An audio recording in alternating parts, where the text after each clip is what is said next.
Ito yung high-end natin mga boss na Bohan MK8. So disregard nyo yung mga kulay na yun, yung mga balot na yan. Binalutan ko lang para iwas violation tayo. Pero once na ma-receive nyo sila mga bossing, it's either black or Sanjong color yan. Kayo bahala pumili. So meron siya mga firing modes, safe, semi, and saka yung full auto. Adjustable na rin yung kanyang buttstock. So pwede mong i-adjust yan, pwede mong habaan, saka pwede mong iklian. Complete set na rin siya mga bossing. Meron na siyang front sight and yung rear sight. And dito sa ating MK8 version is meron na siyang previous na ganitong holographic sight. So test fire natin siya sa cardboard ng semi.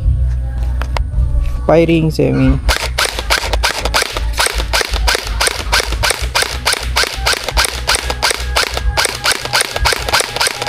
Full auto naman tayo.